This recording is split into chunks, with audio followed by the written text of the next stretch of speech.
నమస్కారం అండి. ఇప్పుడు మనం మూడు ముళ్ళ బంధం అనే కథలోని 19వ భాగాన్ని వినేద్దామండి. అయితే కథలోకి వెళ్లే ముందు మన వీడియోని తప్పకుండా లైక్ చేసి హై పాయింట్స్ ఇవ్వడం ద్వారా నన్ను ఎంతగానో సపోర్ట్ చేస్తున్న వారు అవుతారు. అలాగే కొత్త వారు కనుక మన ఛానల్ని చూస్తున్నట్లయితే కనుక తప్పకుండా మన ఛానల్ని సబ్స్క్రైబ్ చేసుకోండి. ఎపిసోడ్ చాలా ఇంట్రెస్టింగ్గా ఉంటుందండి. ఎక్కడా స్కిప్ చేయకుండా చివరి వరకు వినండి. మరి ఆలస్యం చేయకుండా కథలోకి వెళ్ళిపోదామా? సమయం ఉదయం 8 గంటలు. విసుగ్గా మేల్కొన్న గౌతమ్ తన పక్కన నిద్రపోతున్న సంగీతను నిద్రలేపడానికి ఇష్టం లేక కాఫీ తీసుకురావడానికి బయటికి వెళ్ళిపోయాడు. కాఫీ ఆర్డర్ చేసి వెయిట్ చేస్తున్న గౌతమ్ రింగ్ అవుతున్న ఫోన్ లిఫ్ట్ చేశాడు. హలో గౌతమ్ గారు, గుడ్ మార్నింగ్ అంది షర్మిల ఉత్సాహంగా.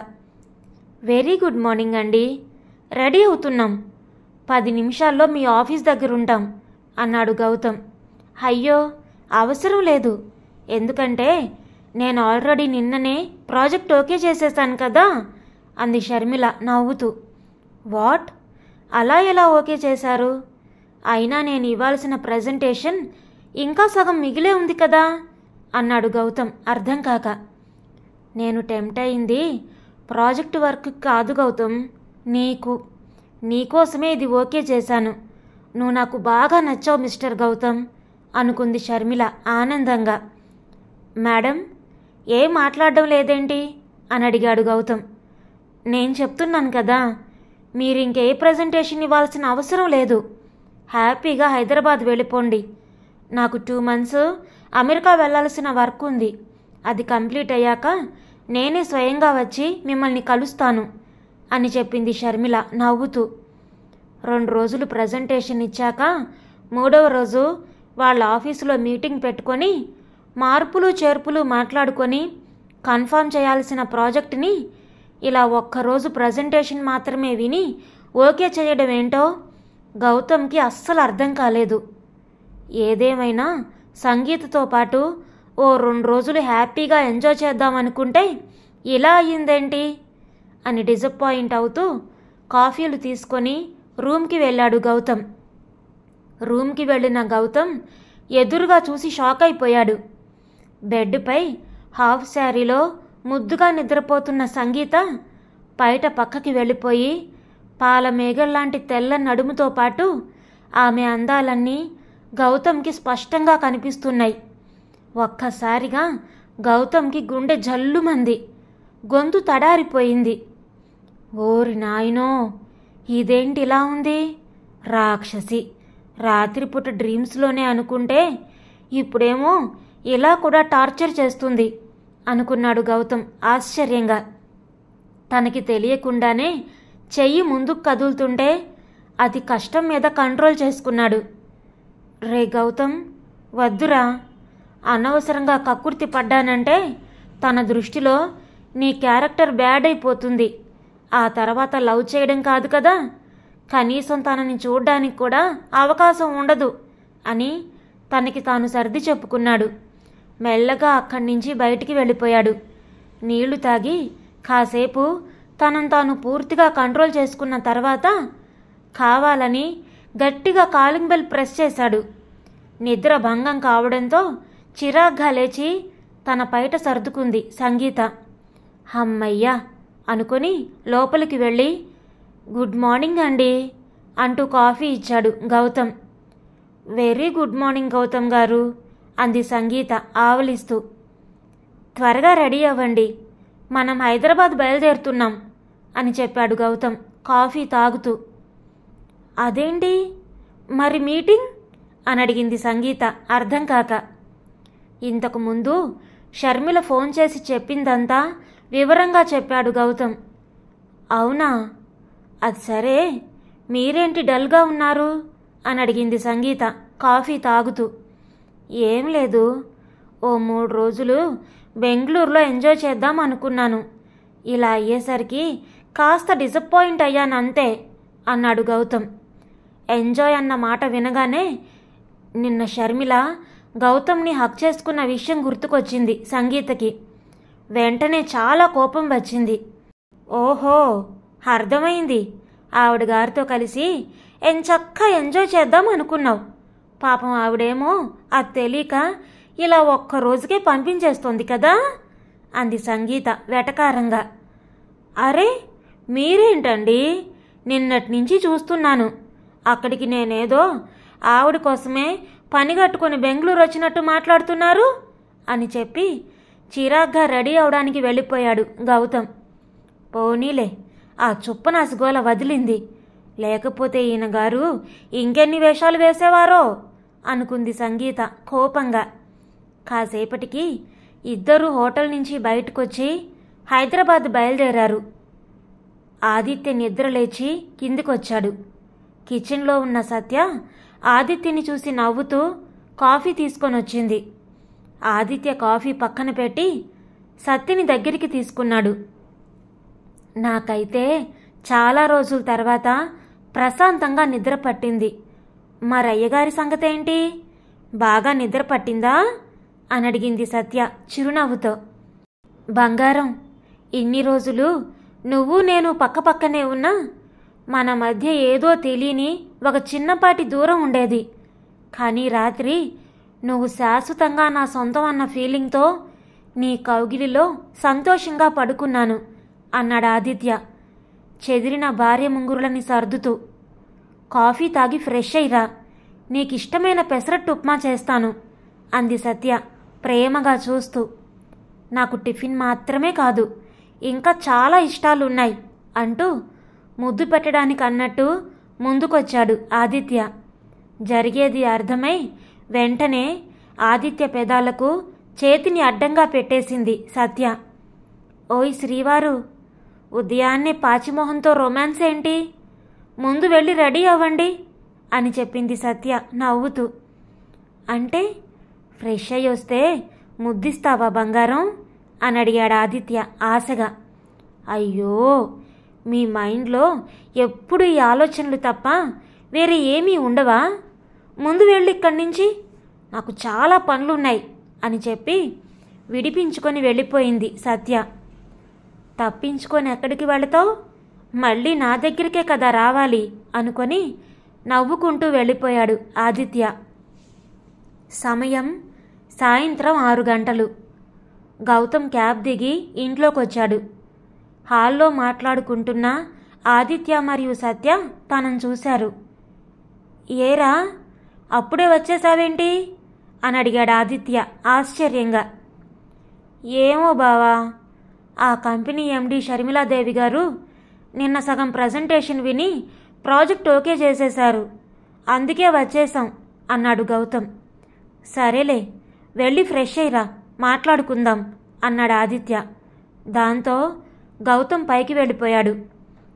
ఇదేంటి ఆదిత్య, బెంగళూరు నుంచి రాగానే గౌతమ్కేదో సర్ప్రైజ్ ప్లాన్ చేశానన్నో మర్చిపోయావా అని అడిగింది సత్య. అదేంటో తాను కూడా తెలుసుకోవాలి అనే ఆత్రంతో.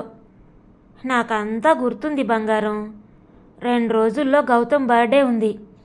ఆ రోజు పెద్ద పార్టీ అరేంజ్ చేసి అందరి సమక్షంలో తను ఎప్పటికీ మర్చిపోలేని ఆ మెమరబుల్ గిఫ్ట్ ఇస్తాను అన్నాడు ఆదిత్య చిరునవ్వుతో.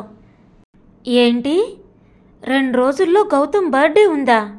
హరే, నాతో అసలు చెప్పనే లేదు అంది సత్య ఆశ్చర్యంగా. నువ్వు వాడితో ఏం చెప్పకు, సైలెంట్గా సర్ప్రైజ్ ప్లాన్ చేద్దాం అన్నాడు ఆదిత్య ఉత్సాహంగా. అయితే అందరితో పాటు తాను కూడా ఆదిత్య ఇవ్వబోయే సర్ప్రైజ్ గిఫ్ట్ కోసం 2 రోజులు ఆగాల్సిందే, తప్పదు అనుకుంది సత్య నిరాశగా. సంగీత చిరాగ్గా ఇంట్లోకొచ్చింది. హాల్లో టీవీ చూస్తున్న వాసంతి తనని చూసి స్విచ్ ఆఫ్ చేసింది.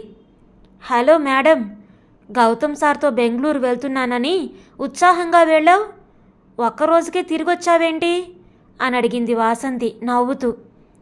ఆ గౌతమ్ పేరు నా దగ్గర చెప్పకొదినా, చాలా కోపం వస్తుంది అంది సంగీత కోపంగా. ఏమైంది, ఇద్దరూ ఏమైనా గొడవ పడ్డారా అని అడిగింది వాసంతి. గొడవ కాదు కానీ నిన్న బెంగళూరు వెళ్ళాం కదా, అక్కడ ఆ ప్రాజెక్ట్ హోల్డరు ఒక అందమైన అమ్మాయి. ఈ ఇడియటు నేను పక్కనే ఉన్న విషయం కూడా మర్చిపోయి ఆవిడ గారితో చాలా క్లోజ్గా మూవ్ అయ్యాడు. నాకైతే ఒళ్ళు మండిపోయింది అంది సంగీత కోపంగా.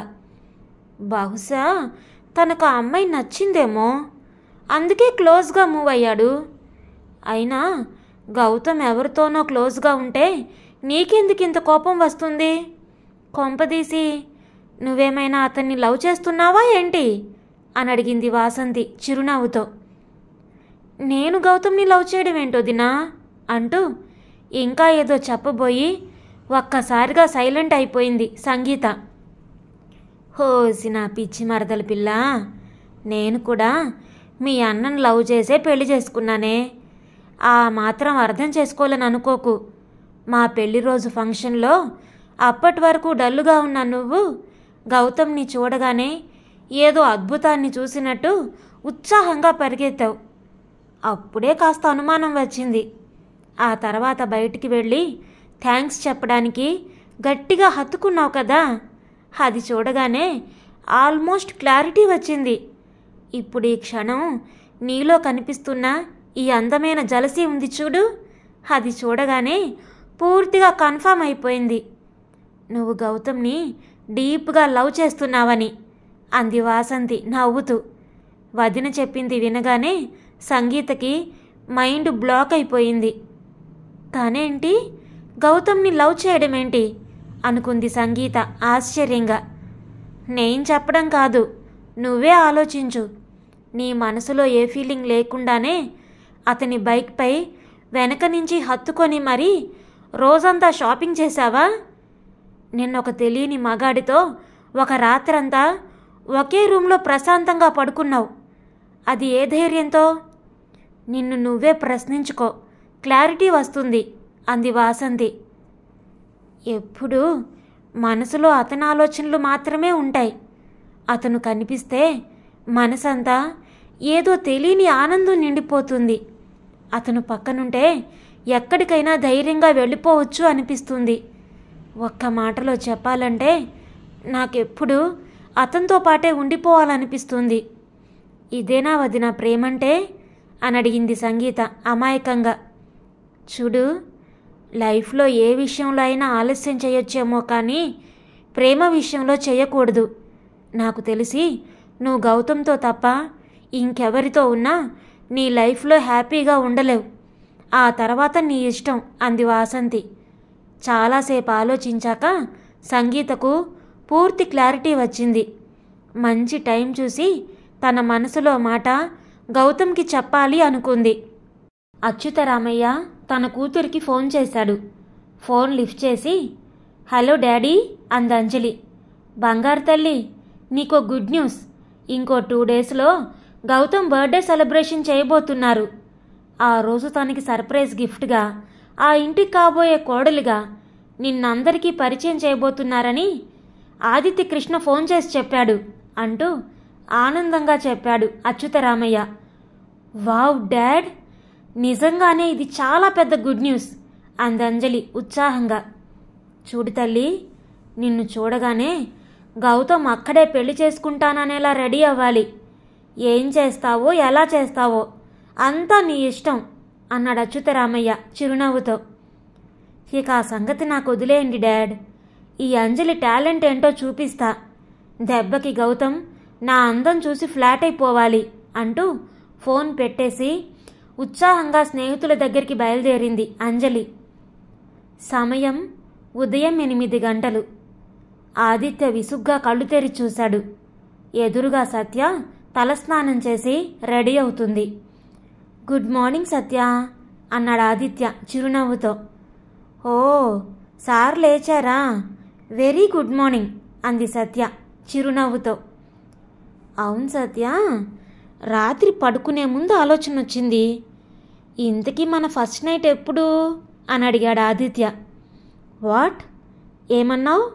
మళ్ళీ చెప్పు అంది సత్య అర్థం కానట్టుగా. అదే, మన ఇద్దరి మధ్య ఒక అండర్స్టాండింగ్ వచ్చింది కదా. ఇదే ఫ్లోలో బాగా కష్టపడి ఒక పిల్లాన్ని కనేస్తే మన బాబుతో మన చిన్ని ఫ్యామిలీ క్యూట్గా ఉంటుందిగా అన్నాడు ఆదిత్య నవ్వుతూ. అబ్బో, అయ్యగారి కోరికలు కోటలు దాటుతున్నాయి కానీ కాస్త కంట్రోల్ చేసుకోండి. దానికి ఇంకా చాలా టైం ఉంది అంది సత్య బెడ్పై ఆదిత్య పక్కన కూర్చొని. ఆల్రెడీ కాంట్రాక్ట్ మ్యారేజ్ రద్దు చేసుకున్నాం కదా, ఇంకెందుకు వెయిట్ చేయడం అన్నాడు ఆదిత్య అర్థం కాక. హలో శ్రీవారు, మనం మన మ్యారేజ్ని పర్మనెంట్ చేసుకుందామని మనలో మనం ఒక మాట అనుకున్నాం, అంతే తప్ప అఫీషియల్గా మన కాంట్రాక్ట్ మ్యారేజ్ అగ్రిమెంట్ ఇప్పటికీ అలాగే ఉంది. ముందు దాన్ని క్యాన్సిల్ చేయాలి, ఆ తర్వాతే ఏదైనా అంది సత్య చిరునవ్వుతో. అయినా కాంట్రాక్ట్ మ్యారేజ్ అగ్రిమెంట్ గురించి నీకు నాకు గౌతమ్కి తప్ప 4వ మనిషికి తెలీదు. ఇంకా దాన్ని క్యాన్సిల్ చేస్తే ఏంటి, చెయ్యకపోతే ఏంటి? మన మధ్య కుదుర్చుకున్న ఒప్పందం శాశ్వతంగా మన మధ్యనే ఉండిపోతుంది కదా అన్నాడు ఆదిత్య. నేను చెప్పేది కూడా అదే. ఈరోజు మన అగ్రిమెంట్ గురించి ఎవరికీ తెలియకపోవచ్చు, కానీ ఏదో ఒకరోజు మావయ్య గారికి కానీ లేదా మా ఇంట్లో ఎవరికైనా తెలిస్తే అప్పుడు ఇది చాలా పెద్ద ప్రాబ్లం అవుతుంది. ఆ తర్వాత మనం అగ్రిమెంట్ క్యాన్సిల్ చేసుకున్నామని చెప్పినా ఎవరూ నమ్మరు. పైగా చేసిన తప్పుని కప్పిపుచ్చడానికి అబద్ధం చెప్తున్నాం అనుకుంటారు. అందుకే ఎలా అయితే మనం అగ్రిమెంట్ రిజిస్టర్ చేసుకున్నామో అదే విధంగా క్యాన్సిల్ చేసుకోవాలి. అప్పుడు ఎవరికైనా దీని గురించి తెలిసి అడిగినా మనం ఎప్పుడో దాన్ని క్యాన్సిల్ చేసుకున్నామని ప్రూఫ్ చూపించవచ్చు అంది సత్య సీరియస్గా. ఓహో, ఇందులో ఇంత కథ ఉందా? అయితే ఒకసారి దీని గురించి గౌతమ్తో డిస్కస్ చేయాలి అన్నాడు ఆదిత్య. అంతేకాదు, ఈ విషయం గురించి కృష్ణతో కూడా చెప్పాలి. తను ఎలా రియాక్ట్ అవుతాడో తెలీదు. ఇలా అన్ని ప్రాబ్లమ్స్ క్లియర్ అయ్యాక అప్పుడు ఆలోచిద్దాం నెక్స్ట్ ఏంటో అన్న విషయం. అప్పటి వరకు పిచ్చి పిచ్చి వేషాలు వేశావంటే చంపేస్తాను, అర్థమైందా అంది సత్య.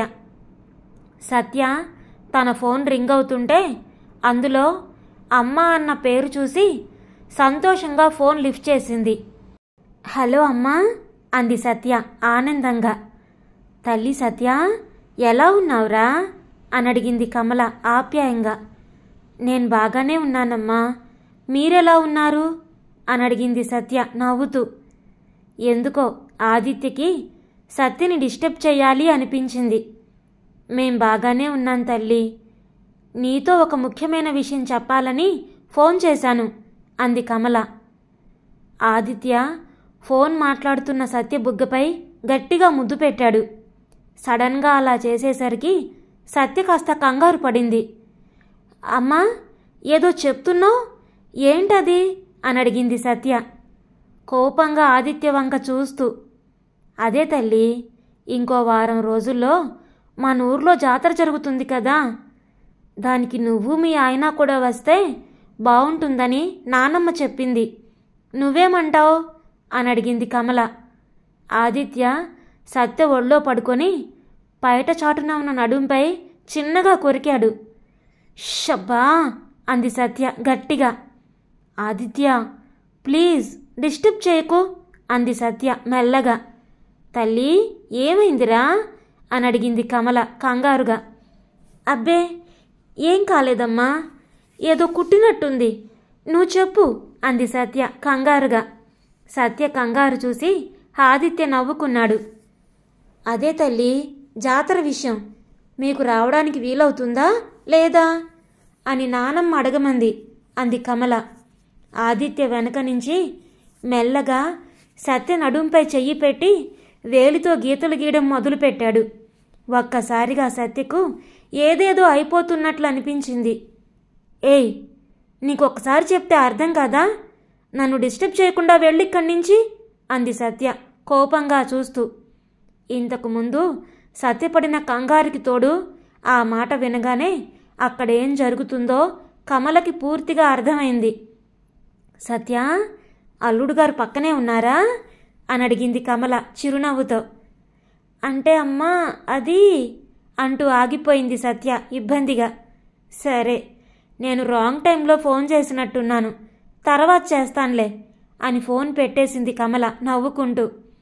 ఆదిత్య, అసలు నువ్వేం చేస్తున్నావో నీకు అర్థమవుతుందా అని అడిగింది సత్య కోపంగా. నేనేం చేశాను అన్నాడు ఆదిత్య అమాయకంగా మొహం పెట్టి. ఏం తెలియనట్టు యాక్ట్ చేయకు. ఇక్కడ నువ్వు చేసిన అల్లరంతా అమ్మకి తెలిసిపోయింది. ఇప్పుడు తనేమనుకుంటుంది? కొంచెమైనా ఆలోచించాలి కదా అంది సత్య కోపంగా. ఏమనుకుంటుంది? కూతురు అల్లుడు చాలా అన్యోన్యంగా ఉంటున్నారనుకొని సంతోషిస్తుంది, అంతే కదా అన్నాడు ఆదిత్య చిరునవ్వుతో.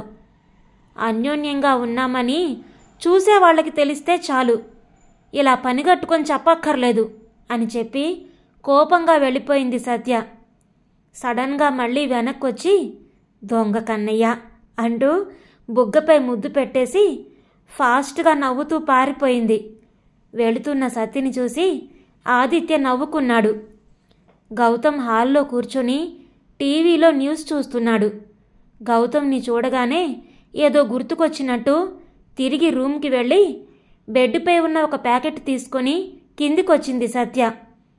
గౌతమ్, నీకోసం నేను ఒక మంచి డ్రెస్ ఆర్డర్ చేశాను, చూసి ఎలా ఉందో చెప్పు అంటూ తాను కొన్న డ్రెస్ తీసుకొచ్చింది సత్య. నాకెందుకు కొత్త డ్రెస్ ఇప్పుడు అని అడిగాడు గౌతమ్ అర్థం కాక. ఎందుకేంటి, ఈరోజు నీ బర్త్డే కదా, రాత్రికి ఆదిత్య చాలా గ్రాండ్గా పార్టీ అరేంజ్ చేస్తున్నాడు. అంతేకాదు నీకోసం ఏదో సర్ప్రైజ్ కూడా ప్లాన్ చేశాడంట. మీ బావకి భార్యగా నేను కూడా ఏదో ఒకటి నీకు ఇవ్వాలి కదా అంది సత్య చిరునవ్వుతో. అప్పుడు గుర్తుకొచ్చింది గౌతమ్కి ఈరోజు తన బర్త్డే అన్న సంగతి. అరే, అసలు నేను ఆ విషయమే మర్చిపోయాను. థ్యాంక్స్ సత్య, గుర్తు చేసినందుకు. ఇప్పుడే వస్తాను అని చెప్పి తన రూమ్లో ఉన్న ఒక ప్యాకెట్ తీసుకొని కంగారుగా బయలుదేరాడు గౌతమ్.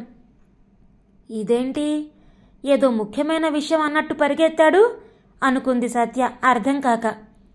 10 నిమిషాల తర్వాత సంగీత ఇంటి ముందు బైక్ ఆపి మెల్లగా లోపలికి వెళ్ళాడు గౌతమ్. కిచెన్లో వంట చేసుకుంటున్న వాసంతి తనని చూసి హాల్లోకొచ్చింది. ఎవరు కావాలి అని అడిగింది వాసంతి. మేడం, సంగీత్ ఉంటే పిలుస్తారా? ఒక విషయం మాట్లాడాలి అన్నాడు గౌతమ్ ఇబ్బందిగా.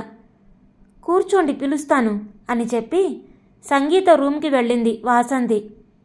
రూమ్లో టెడ్డీ బేర్ని హత్తుకొని ముద్దుగా నిద్రపోతున్న సంగీతని చూసింది వాసంతి. మెల్లగా దగ్గరికి వెళ్ళి నిద్రలేపింది. ఏంటొదినా, మంచి నిద్ర డిస్టర్బ్ చేశావు అంది సంగీత విసుగ్గా. నిద్రపోయింది చాలు కానీ నీకోసం గౌతమ్ వచ్చి హాల్లో వెయిట్ చేస్తున్నాడు, లేచిరా అంది వాసంతి చిరునవ్వుతో. గౌతమ్ పేరు వినగానే నిద్ర మొత్తంతా వదిలిపోయి కంగారుగా లేచి కూర్చుంది సంగీత. గౌతమ్ సార్, ఇంత ఉదయాన్నే నా కోసం ఎందుకొచ్చారు అని అడిగింది సంగీత అర్థం కాక.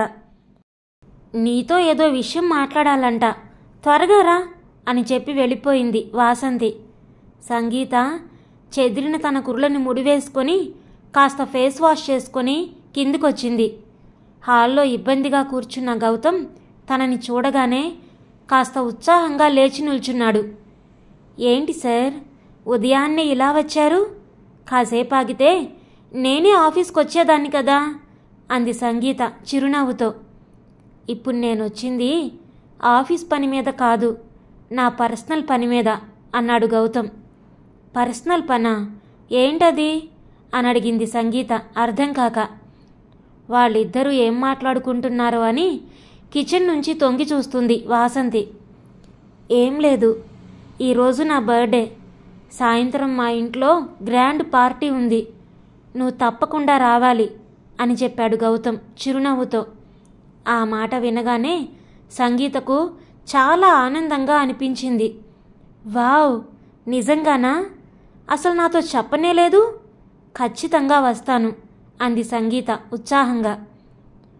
మీకోసం నేను ఒక గిఫ్ట్ తీసుకొచ్చాను, కాదనకుండా తీసుకోండి అంటూ ఇచ్చాడు గౌతమ్. నాకెందుకు మీరు గిఫ్ట్ ఇవ్వడం అంటూ ఓపెన్ చేసి చూసి ఆశ్చర్యపోయింది సంగీత. అది ఆ రోజు తన వదిన కోసం సెలెక్ట్ చేసిన చీర. అలాంటిదే తిరిగి గౌతమ్ తన కోసం తీసుకురావడం చూసి షాక్ అయింది. ఆ రోజు మీ అన్నయ్య వాళ్ళ పెళ్లి రోజు షాపింగ్ చేస్తున్నప్పుడు నాకు మీరు షర్ట్ గిఫ్ట్గా ఇచ్చారు. అలాగే నేను మీకు ఇప్పుడు ఈ శారీ ఇస్తున్నాను అనుకోండి అన్నాడు గౌతమ్ చిరునవ్వుతో. అంటే నేను మీకు గిఫ్ట్ ఇచ్చాను కాబట్టి మీరు కూడా గిఫ్ట్ ఇచ్చేసి ఆ రుణం తీర్చేసుకుంటున్నారు అంతేనా అంది సంగీత సీరియస్గా. అయ్యయ్యో, నా ఉద్దేశం అది కాదండి. మీరిచ్చినప్పుడు నేను కాదనకుండా తీసుకున్నాను కదా.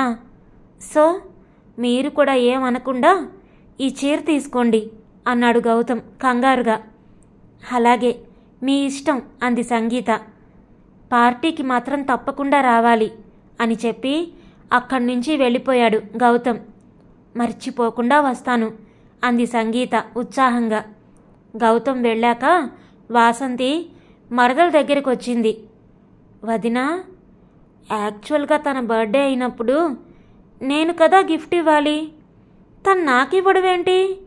ఏం అర్థం కావట్లేదు అంది సంగీత ఆలోచిస్తూ. నీ మట్టి బుర్రకి అర్థమైతే ఆశ్చర్యపోవాలి కానీ అర్థం కాకపోతే షాక్ ఏముంది అంది వాసంతి చిరుకోపంగా. పో వదినా, నువ్వు కూడా నన్ను తింగరదంటున్నావా అంది సంగీత అలిగినట్లుగా. లేకపోతే ఏంటి, తన మాటలు చేతలు చూస్తే ఎవరికైనా క్లియర్గా అర్థమవుతుంది తనకి కూడా నీ మీద ఇష్టం ఉంది అన్న విషయం. కానీ నీకు మాత్రం అది అర్థం కాలేదు అంది వాసంతి. నువ్వేమంటున్నావు వదినా? గౌతమ్ కూడా నన్ను ప్రేమిస్తున్నాడా అంది సంగీత ఆశ్చర్యంగా. ఇలా పనిగట్టుకొని మరీ ఇంటికొచ్చి గిఫ్ట్ ఇచ్చాడంటే దాని అర్థమేంటి? తన పుట్టినరోజు నాడు తనకిష్టమైన చీరలో నిన్ను చూడాలని గౌతమ్ కోరుకుంటున్నాడు. అందుకే ఈ చీర రాత్రి పార్టీకి కట్టుకురా అని ఇండైరెక్ట్గా చెప్పి వెళ్ళాడు అంది వాసంతి నవ్వుతూ. నిజమా వదినా?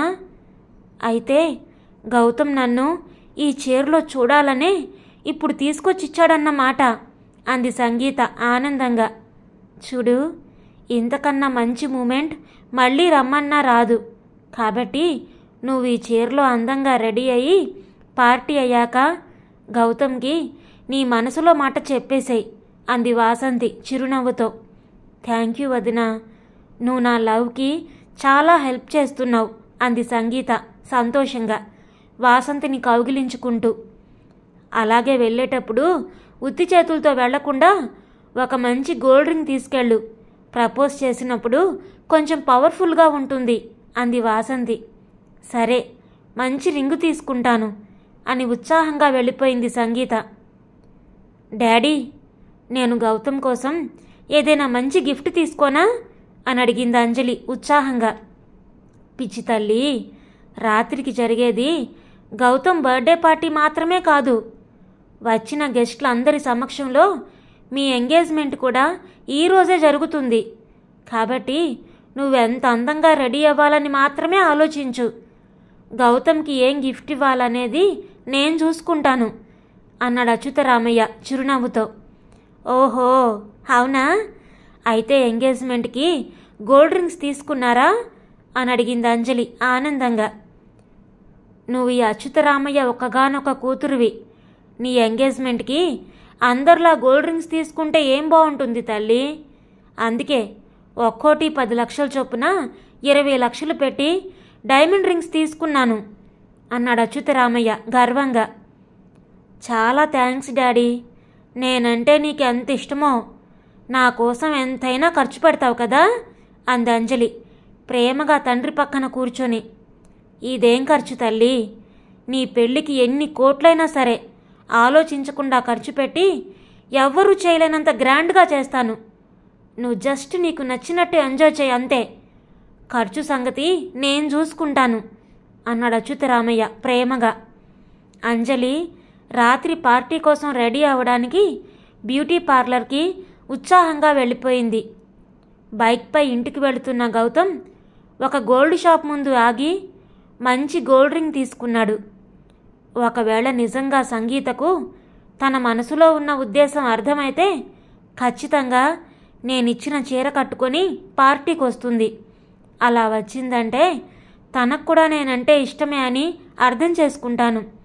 అప్పుడు అందరి ముందు ఈ గోల్డ్ రింగ్ ఇచ్చి నా మనసులో మాట తనకి చెప్పేస్తాను అనుకున్నాడు గౌతమ్ ఆనందంగా. ఇంతటితో మూడు ముళ్ళ బంధం అనే కథలోని 19వ భాగం పూర్తయిందండి. మీకు నచ్చిందా? నచ్చితే లైక్ చేయండి, అలాగే షేర్ చేయండి. మీ విలువైన అభిప్రాయాలను కామెంట్స్లో తప్పకుండా తెలియచేయండి. 20వ భాగంతో మళ్ళీ కలుద్దాం.